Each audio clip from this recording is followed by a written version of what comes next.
Fala nação, seja muito bem-vindos mais uma vez aqui, galera, ao nosso canal Mundo Fla React, sempre trazendo aí conteúdos diários para vocês sobre o Flamengo. Então, se tá chegando aqui no nosso canal pela primeira vez, puder nos ajudar, galera, já vai deixando aquele like maroto, se inscreva, ative o sino e sempre compartilhe nossos vídeos com os seus amigos.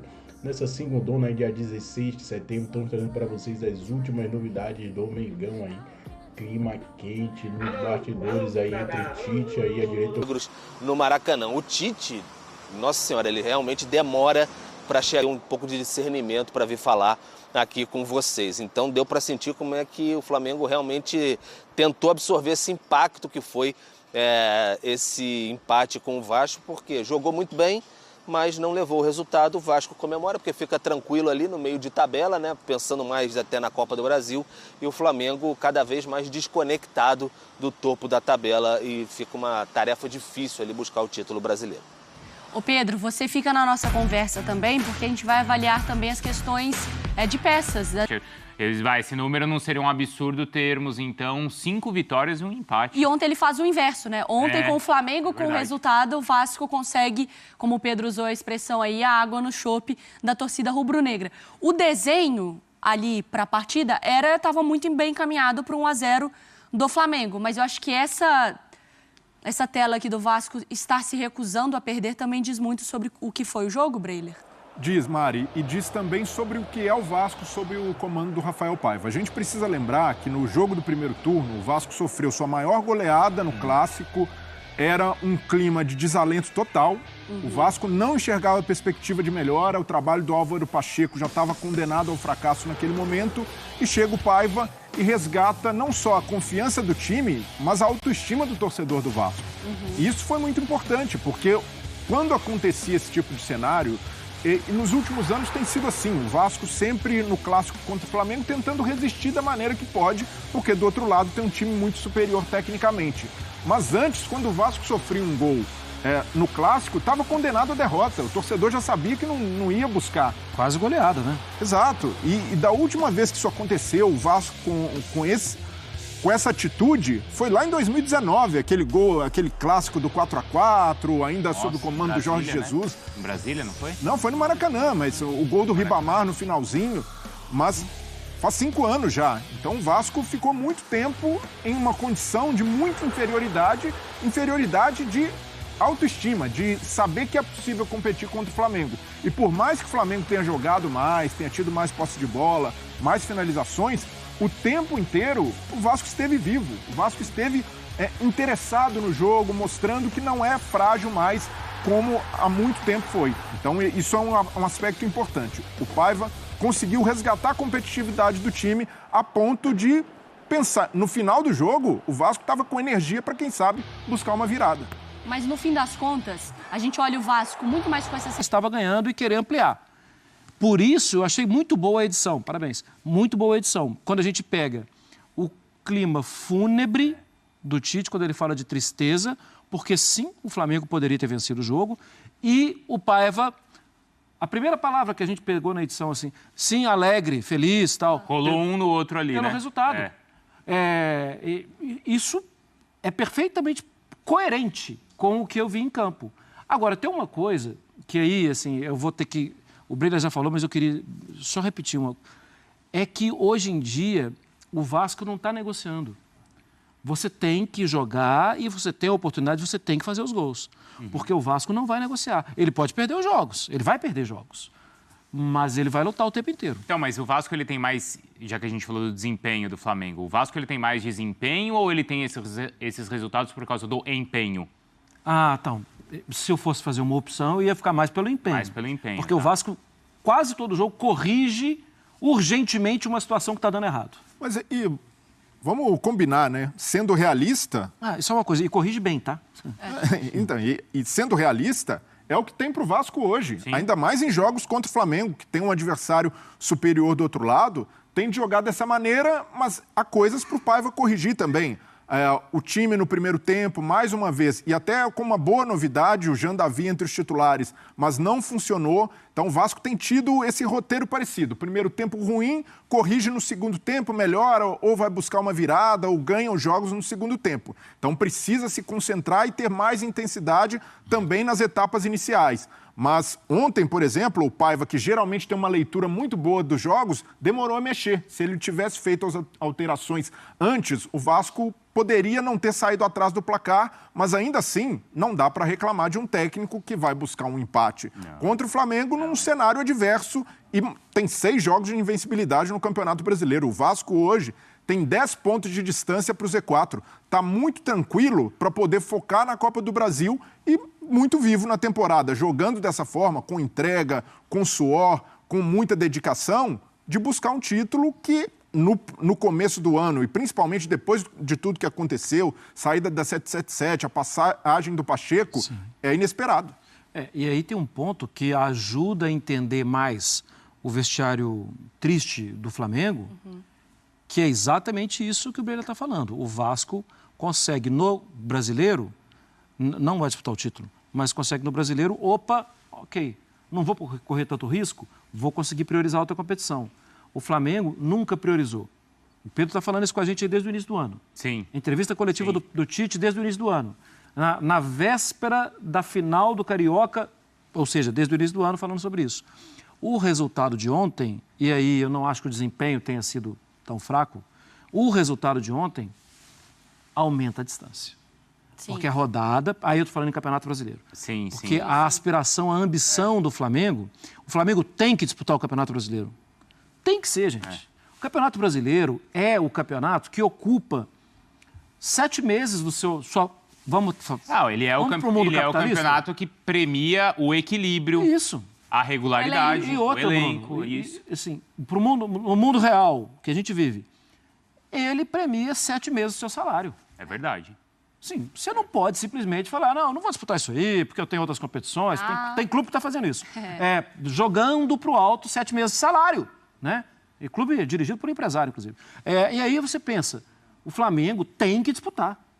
Tem que disputar. Só que o resultado faz o vestiário ficar triste mesmo. Nessas últimas 6 rodadas que a gente destacou do Vasco, o Flamengo só conseguiu 1 vitória. É muito pouco, né? E no retorno ele é o 13º colocado, Mari. É pouco. É pouco. Mas assim, hoje eu tô numa segunda-feira tentando, daqui a pouco passa, ver o copo meio cheio às vezes. Dependendo, daqui a pouo passa, eu já entendi, inclusive, a hora que vai passar. Vai chegar os melhores momentos aí que vai passar meu copo meio cheio. Você começa a semana na positividade... A semana não, os primeiros 20 minutos do Sport Center. É a pauta. Ô Pedro, porque assim, se a gente pode tirar algo também de boa notícia do lado do Flamengo, mesmo com um resultado tão frustrante, eu gostei do Alexandro também, e do Léo Ortiz mais uma vez, né? Sendo um cara que desfila dentro de campo e aparecendo dentro da área, conduzindo as jogadas também. Sim, apareceram bem mais uma vez, né? E o Plata também ali, já estreou no extremo ali, né? Do lado do campo. O Alexandro foi bem na partida também, deu palavra importante depois do jogo, falou que baixamos a guarda, foi a expressão que ele usou para lamentar o que ocorreu com o Flamengo no finalzinho da partida, com o time, mais em cima, tinha uma falta até, né? Por isso que o Léo Pereira estava mais à frente, tentou a jogada e o Flamengo acabou sofrendo o contra-ataque, não soube matar a jogada. Enfim, estava mais consciente, disse que estava feliz pela estreia, o Alexandro, com a torcida no Maracanã, mas lamentou a situação. Aí já começou a falar, eu perguntei até para ele a questão de, você foi pentacampeão italiano na Juventus, sabe muito bem como é que se dá em pontos corridos, e agora essa distância para o Botafogo? Ele falou, ano passado teve uma situação assim, que o time abriu de repente, então já começa a pensar em uma situação de exceção, como foi no ano passado. Fica mais complicado para o Flamengo, mas esses nomes aí foram boas estreias no caso de Alexandro e Plata, e também o Léo Ortiz, que vem muito bem ali no meio de campo, embora seja zagueiro, ele vem muito bem mesmo, muita lucidez ali no meio de campo, e ontem apareceu no ataque, quase marcou um gol, né? O Léo Ortiz, ele, além da cabeçada no travessão que o Pedro citou, é ele quem começa a jogada do gol. Ele acha o Wesley. Acho o Wesley, não é um passe comum. O zagueiro, geralmente, mesmo jogando no meio campo, tende a dar o passe pelo lado, a fazer o simples. E o Léo Ortiz não simplifica. É o cara que geralmente acha o passe vertical. O último jogo, um passe na Copa do Brasil pro Bruno, né? E com um índice de acerto muito alto, geralmente na casa dos 90%. Então é algo que hoje, para o Tite, é uma certeza. O Léo Ortiz começou como uma improvisação, uma solução ali durante os desfalques da Copa América, e hoje é uma realidade. Ele é o titular? Não, para mim, titular indiscutível e uma certeza. Ele é o melhor volante hoje do Flamengo, sendo zagueiro. Quando atua por ali, tem um desempenho melhor que o Pulgar, tem um desempenho melhor que o Alan, então nem se fala. O Everton Araújo está jogando bem, mas comparando esses caras, a melhor opção que o Tite tem hoje é o Léo Ortiz. E digo mais, eu não me surpreenderia se na próxima convocação do Dorival o Léo Ortiz aparecesse como opção para volante. Tem uma... Opa! Não, mas é sério. Mas hoje tem uma lacuna ali na seleção. Quem joga de volante? Já tentou André, o João Gomes, na ausência do Casimiro, o Dorival ainda não achou esse cara. E o Léo Ortiz, com essa bola, um cara muito técnico e que dá proteção à defesa, para mim tem que ser uma opção. E ele já foi lembrado na seleção, na época do Tite, foi convocado, não conseguiu uma sequência como zagueiro, justíssimo. Porque tem bola, tem visão de jogo e o principal, dá segurança ao setor. E tem no sangue, né? Os mais velhos sabem disso. Tem no sangue. Eu tinha um tênis. Tem no sangue a bola. Porque os mais velhos sabem disso. Eu vi o pai dele jogar. Jogava qualquer E eu bati palma pro pai dele, várias vezes. Joga muito a bola também o Léo Ortiz. Mas eu achava, é um esporte diferente. O pai, um gênio. Mas tudo bem. O Pedro... O fundamento é o mesmo. No Red Bull, falando do Léo, do filho, ele era o 10, o zagueiro que vestia a 10, né? Sim. No Red Bull que a gente brincava. E agora ele é o volante, então, que pode vestir a camisa 10. Ô Pedro, tem alguma atualização sobre o Luiz Araújo? E como é que ficou a história do Gabigol? Porque agora é mais um que passou na frente dele ali na lista, né? Porque agora, não só o Carlinhos, mas o próprio Gonçalo Plata também agora tá na fila na frente do Gabigol, Pedro. Então, Bruno, o Luiz Araújo, bom, se a gente for formatar ali naquele que o Flamengo tem utilizado agora recentemente, um 4-4-2, mais na frente ali o Luiz Araújo tem ficado com o Bruno Henrique, especialmente ontem, né? E o Plata jogou nos lados ali, alternando com o Gerson. Então, o Gabigol, por exemplo, poderia fazer essa peça do Luiz Araújo, mas o Luiz Araújo sofreu uma pancada no joelho direito, sentiu, tentou voltar, ficou mais um tempinho, depois insistiu com os médicos, aí viu que não dava, estava mancando mesmo. A priori, ele foi só uma pancada mesmo, ia fazer uma reavaliação hoje no Ninho do Urubu, com o corpo mais frio, para ver como é que ele ia acordar e tudo mais. Aí vamos aguardar para ver de fato o que aconteceu, se ele vai poder encarar o Peñarol na quinta-feira sem nenhum tipo de problema. Não preocuparia tanto assim, mas pancada no joelho, né? Você pode sentir alguma coisa ali, questão de, enfim, algum ligamento, alguma coisa, mesmo que seja uma pancada. Então a gente tem que aguardar mais um pouquinho. Em relação ao Gabigol, ontem me pareceu muito elementar, né? Porque você já não tem o Pedro. Então o Pedro não tem aquela substituição imediata, como eu falo, que era em outros tempos, quando o Gabigol estava muito bem, o Pedro era o substituto imediato, então entra o Bruno Henrique, nesse 4-4-2 o Luiz Araújo fazendo ali, aí sai o Luiz Araújo, entra o Arrascaeta, não é nem o Gabigol essa opção, o Arrascaeta que já foi o titular, obviamente nesse 4-4-2 mais à frente com o Bruno Henrique contra o Bahia. Depois entra o Carlinhos e aí depois sai o Arrascaeta com 37 do segundo tempo, aí que entra o Gabigol. O Tite até falava sobre a questão de que o Gabigol, ele não vê o Gabigol como um jogador de lado, como na época do Santos, e sim como um jogador mais atrás do centroavante, como centroavante, mas ele está muito atrás nas escolhas, entrou no finalzinho da partida. Ontem o Tite e o seu filho auxiliar, o Matheus Bach, falaram um pouquinho sobre essa disputa ali no ataque, disputa de vagas mesmo, que o Flamengo tem nesse momento com a ausência crucial, né, digamos assim, do Pedro. A gente acompanha um pouquinho do que disseram os... O olhar de Pedrosa em cima do jogo do Vasco e o olhar de Vene Casagrande. Ih, não tá sorrindo. Mandou o VT. Fala, Flavinho. Um mergulho para empatar o jogo e, enfim, comemorar um gol com a camisa vascaína depois de mais de uma década. Estava ansioso por esse momento e eu queria muito estar em campo nesse último mês onde eu tive lesionado, mas agora já passou, tô de volta com o time e muito feliz hoje de ter marcado meu primeiro gol num clássico como esse. Jogando aqui no Maracanã, com minha família toda presente, então saio daqui muito contente. Foi uma noite de estreias no Maracanã. Alexandre Plata pelo Flamengo e Jean David como titular pela primeira vez no Vasco. Alexandre mostrou logo serviço com uma boa jogada que o Plata não aproveitou. O equatoriano tentou de novo, mas jogou para fora outra vez. Na cabeçada do Pulgar, Léo Jardim confirmou a ótima fase que atravessa. Já o Esforça vacilou e o Arrascaeta teve tudo para marcar. Só que demorou muito para definir e não finalizou. Quem demorou para chutar também foi o David nesse contra-ataque. Acabou batendo pressionado e acertou o travessão. No lance, que a arbitragem deu impedimento. O estreante Plata voltou a aparecer no segundo tempo, servindo Bruno Henrique, que acertou a trave.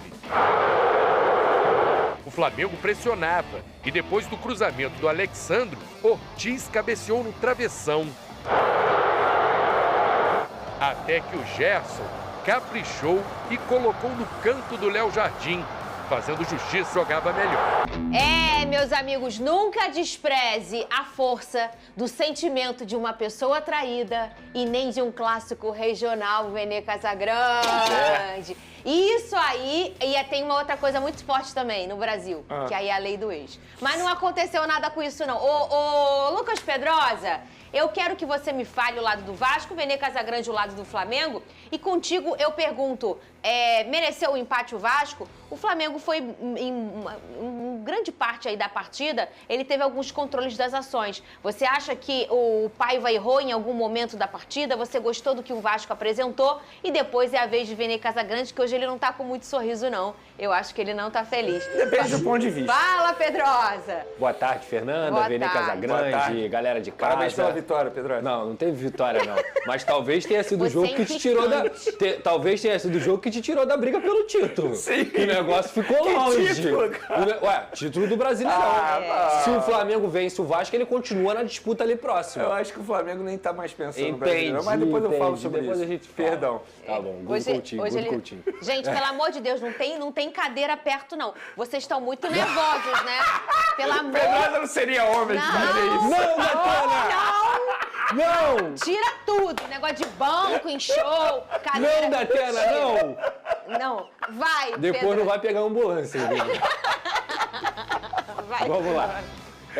Eu acho que o Flamengo foi superior ao Vasco durante a partida. O Flamengo teve mais controle de jogo. Foi uma equipe mais organizada nesse sentido. O que quer dizer também que o Vasco, por exemplo, no primeiro tempo, teve uma postura defensiva muito bem postada, tá? Não só o Léo Jardim fazendo uma belíssima defesa, mas, por exemplo, o Maicon fez um jogo maravilhoso. Jogou demais, inclusive o Bruno Henrique não jogou no primeiro tempo, justamente pelo poder de marcação do Maicon. Paulo Henrique e Hugo Moura também, monstros, fisicamente, conseguindo preencher espaço, conseguindo ser muito importante ali naquela saída de bola do Vasco. E aí, esse foi o grande problema. Ontem o Vasco, na verdade, para mim, com o Jean Davi, o Payet e o David, não teve a condição de segurar a bola no ataque. Toda hora era bombardeado no controle de jogo do Flamengo. O Payet numa partida muito abaixo do que se espera dele. O Jean Davi não entendeu o que é um clássico Vasco-Flamengo, entrou em outra intensidade, apesar de eu achar bom jogador. Estava muito fora da partida. E o David é um cara também que ajudou muito na recomposição, mas com a bola ajudou pouco. Isso fez também com que o Verratti ficasse isolado. O Verratti, que é o principal jogador do Vasco, praticamente não tocou na bola ontem. Isso, obviamente, tem a ver com o fornecimento de jogadas que ele deveria receber dos jogadores que estavam atrás dele. Virando para o segundo tempo, o Flamengo continuou pressionando. E não é porque o Vasco não queria jogar, é porque o Flamengo realmente estava controlando a partida. Só que antes do gol do Flamengo, já estava nítido que o Vasco precisava mexer, Fernanda. Estava nítido que o Vasco não estava tendo controle do jogo e que o gol do Flamengo estava ficando maduro. E aí faltou a leitura do Rafael Paiva, na minha visão. As mexidas que ele fez após o gol são mexidas perfeitas. Só que essas mexidas poderiam ter sido feitas antes do gol. Inclusive, ele chama o Felipe Coutinho e pede para o Felipe Coutinho esperar 10 minutos. O que eu acho um erro, porque o Payet não estava entregando, o Jean Davi já tinha saído para o Ryan, mas o David não estava entregando e o Vasco estava sem válvula de escape. Jogar no contra-ataque contra o Flamengo, tudo bem, mas sem velocidade não vai acontecer. E o Flamengo, novamente, amadureceu o seu gol. O Gerson é um jogador de extrema qualidade. O Arrascaeta, mesmo sem estar 100%, consegue achar uma assistência e o Gerson bate chapado para fazer 1-0. Depois que o Rafael Paiva mexe no time, o que acontece? O Vasco cresce no jogo. E aí o que eu tenho que destacar aqui é a luta desse grupo. É como os 90 minutos contra o Vasco são longos. Porque se a gente for pegar as últimas partidas no Campeonato Brasileiro e na Copa do Brasil, o Vasco não desiste nunca. Então, assim, eu acho que o Flamengo jogou melhor que o Vasco? Jogou melhor que o Vasco. Merecia a vitória? Talvez. Só que eu quero destacar aqui o poder de reação. O Vasco nunca se dá por vencido. E esse gol do Felipe Coutinho veio justamente nas 4 trocas que ele fez. Ryan arrancando pela direita. Emerson Rodrigues conseguindo fazer o cruzamento para o Pumita Rodrigues. Depois o Puma Rodrigues dá assistência, inclusive batendo para o chão, uma assistência difícil. E o desmarque do Felipe Coutinho, a qualidade dele para pisar na área e fazer o seu primeiro gol com a camisa do Vasco nessa volta. Um gol muito importante, um gol de um craque, um gol de um cara que passou por momentos difíceis aí nos últimos dias e que conseguiu novamente ser o jogador que ele sempre foi. É um cara que é muito diferente e, sem dúvida alguma, realizou seu sonho também, né? Porque ele sai daqui falando que o sonho dele era fazer um gol no Flamengo no Maracanã. E ele volta e calha do seu primeiro gol ser diante do Flamengo no Maracanã para evitar a derrota do Vasco. Leituras de jogo erradas à parte, o Rafael Paiva chegou ao seu 6º jogo sem saber o que é perder no Campeonato Brasileiro. E, obviamente, o bom trabalho do Vasco passa pelo técnico Rafael Paiva. Vene Casagrande, é a sua vez. Eu quero saber se você tá feliz ou triste. Você gostou do Flamengo? Achei uma boa atuação do Flamengo. Então, Fernandinho, eu brinquei... Olha a música que botaram pra você. Eu brinquei aqui, depende do ponto de vista, porque de fato depende do ponto de vista. Eu acho o seguinte, o Flamengo, se a gente for parar e analisar, o Flamengo fez uma boa partida. Eu acho que o Flamengo merecia a vitória a todo momento. Em determinado momento do jogo ali, o Vasco até pressionou, mas acho que se a gente for parar e analisar todos os 90 minutos do jogo, eu acho que o Flamengo foi merecedor de ter a vitória. Só que no futebol não existe a meritocracia sempre, a justiça nem sempre vai prevalecer. Tanto é que, a partir do momento que o Flamengo vacila num lance totalmente despretensioso, a verdade é essa, o Vasco foi lá, aproveitou e conseguiu botar a bola na rede. Mas no primeiro tempo e no segundo tempo, acho que o Flamengo foi muito superior. Gostei do jogo coletivo, dessa vez não tem como culpar o Tite pela não vitória, a verdade é essa, porque o Flamengo trabalhou muito bem, foi um jogo coletivo pela segunda partida seguida. O coletivo do Flamengo, para mim, foi o grande destaque, foi assim contra o Bahia, foi assim também contra o Vasco. Obviamente, individualmente falando, tem o Gerson, que novamente jogou muita bola, não só pelo gol, mas no meio de campo, ele comandando o meio de campo. E ele já sabe o tamanho dele, né? Ele sabe, exatamente. E a parte física é algo que me chama muita atenção, porque é um jogador que, além de estar jogando muita bola, no ponto de vista qualidade,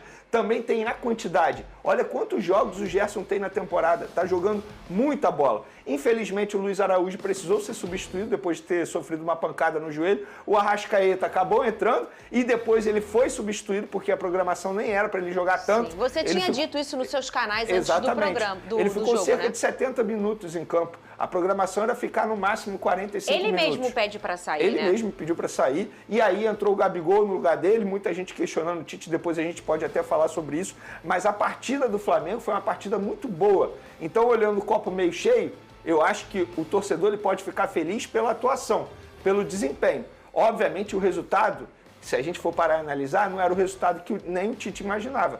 Tanto é que na entrevista coletiva ele fala que ele demorou mais de 1 hora para dar a entrevista coletiva, porque ele ainda estava no vestiário tentando entender o que tinha acontecido. Sim. E o que aconteceu foi o seguinte, foi a falta de concentração dos jogadores ou até mesmo um excesso de soberba, achando que a vitória já estava encaminhada, sendo que eles esqueceram que do outro lado tem o Vasco da Gama, que é um time muito resiliente. A verdade é essa. A grande virtude do Vasco com o Rafael Paiva é nunca desistir. Os caras são muito resilientes. Eles sabem do limite deles, eles sabem da qualidade deles, eles sabem o que eles podem entregar. E eles nunca desistem. Eles não desistiram. Tanto é que eles conseguiram empate. Mas de maneira geral, Fernandinho, te respondendo, gostei do Flamengo, da atuação do Flamengo. Do resultado, eu acho que não foi justo. Eu acho que o Flamengo merecia a vitória. Mas, repito, no futebol nem sempre a justiça vai prevalecer. Você diz no tamanho do tempo de controle de jogo do Flamengo, Exatamente. né? O tempo maior foi controlado pelo Flamengo. O Flamengo botou 2 bolas na trave, por exemplo. Exatamente. Mas o ponto é o seguinte também, o Flamengo tem o Luiz Araújo e aí troca pro Arrascaeta, o jogo muda bastante. Não é para melhor ou para pior.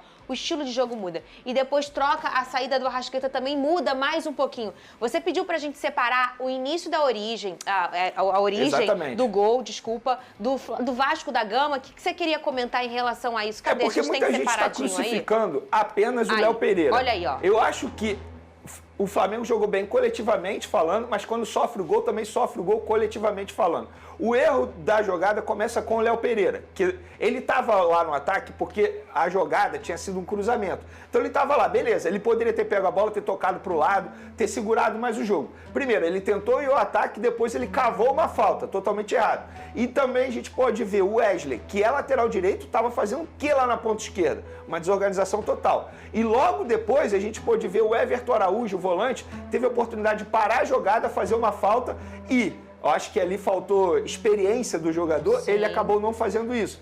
E depois a gente pôde ver a bobeada, a falha de marcação do Alexandre, que não soube marcar o Felipe Coutinho dentro da área. Mas eu acho que talvez nem tenha sido culpa do Alexandre. Quem era para estar lá era o próprio Léo Pereira. Porque o Fabrício Bruno ele ficou perdido e, entre aspas, sozinho na jogada. Então não acho justo crucificar apenas um jogador. Eu acho que foi um erro geral. Um erro de concentração, excesso de soberba, falta de marcação, falta de desorganização. Mas nessa daí eu não vou culpar o Tite. Muita gente culpando o Tite por conta disso. Acho que o Tite não teve culpa. Acho que foi muito mais falta de concentração dos atletas numa jogada geral. De tudo isso que foi dito, Pedrosa, pra mim o menos culpado é o Alexandre. A gente sabe que o Coutinho é um cara que ataca muito bem os espaços. A gente tá falando ali na qualidade também do adversário. Olha isso, o Everton Araújo. Desculpa, Fernando, de te cortar. O Everton Araújo. Se ele puxa o Ryan, ele poderia ter feito a falta. Ele ficou correndo atrás do cara cerca de 10 segundos. Mas eu acho muito forte a gente botar e apontar só isso. Eu achei bacana que você apontou o todo. É isso. Mas a gente tem que entender que, um jogador só. Mas nesses elementos também tem a qualidade do adversário. A gente tá falando de um bom cruzamento do Pumita, que não é um cruzamento fácil. Aquela bola ali poderia morrer nos pés de vários laterais. Tem a velocidade do Ryan, o garoto correu muito com a bola. E o Coutinho, que atacou muito bem o espaço. Fala, Pedrosa, a sua opinião. Esse gol é característica do Vasco, tá? Você pode pegar os últimos 10 jogos do Vasco, você vai ver gols assim, com contra-ataque rápido, com velocidade. Inclusive o gol do Atlético Paranaense, que o Vasco faz em São Januário também, é com o Verratti indo lá atrás para poder fazer essa saída de bola, com o Ryan arrancando, com o Emerson Rodrigues arrancando. Então, assim, eu concordo com o Vene. Pra mim, o grande erro nessa, se eu fosse flamenguista, eu ia ficar chateado ali. Primeiro, o Wesley na lateral esquerda, o Wesley não tem que estar ali. Sim. E o segundo erro é, o Everton Araújo tinha que puxar o Ryan aí, ó. Se ele puxa o Ryan aí, acabou o jogo. Não, e o Léo Pereira não pode cavar uma falta. Concordo. Inclusive, o Gerson até deu essa entrevista no final do jogo, eu discordo completamente. Sai nação, ficamos por aqui e esse foi mais um corte aqui do nosso canal Mundo Fla-Ri, sempre trazendo aí conteúdos diários para vocês sobre falar. A coisa não tá feia, né, nos bastidores do Mengão aí, Tite com a diretoria e também com os torcedores, né? Acabou aí a paciência dos torcedores aí com o Tite, né? O Flamengo ontem jogou até bem, mas, cara, o time tá deixando muito a desejar nas finalizações. Poderia ter ganho ontem um jogo fácil, 2-3-0, mas é muito difícil esse time de Tite fazer gol, né? É um time que é briga, mas, cara, todo jogo vai ter que fazer 1-0, 2-0. E se tomar gol? Vai ser sempre empate? Sempre vai ter aquele risco ali de qualquer momento, se tiver uma falha individual, porque falha individual pode acontecer. O time pode ser 100%, mas uma hora alguém do time vai falhar. Porque ninguém é robô, né? Então o Flamengo tem que treinar muito mais finalização. Já é um problema já antigo do Mengão, não é de agora. Não é só com o Tite. Então os torcedores estão reclamando com razão. Pô. Tite tem que treinar mais finalização dos jogadores, está deixando muito a desejar. Porque vai jogar todo o jogo para ganhar de 1-0, 2-1. É muito arriscado, muito arriscado. A gente está chegando num momento aí excepcional da temporada. Tem a semifinal da Copa do Brasil contra o Corinthians. Tem agora, vai pegar a Libertadores na quinta-feira aí no Maracanã, o primeiro jogo no Maracanã contra o Peñarol, adversário difícil, complicado. Então o Flamengo tem que entrar focado nesse jogo. Não pode vacilar, não pode perder gol, porque o segundo jogo vai ser fora de casa. O Peñarol é um time bom, um time rápido, é um time que vai dar trabalho. Não é o Bolívia, que é um time que tecnicamente é muito inferior ao Flamengo. Então os caras vão brigar. É um time uruguaio, é um time copeiro, é um time que já venceu Libertadores, um dos maiores vencedores da história da Libertadores. É um time que tem tradição na competição. Então o Flamengo não pode vacilar, pô. Tem que entrar já no Maracanã para tentar matar o jogo, finalizar o máximo possível e com eficácia, né? Tem que ter eficácia, finalizar e eficácia. Tem que treinar mais a finalização aí o Flamengo.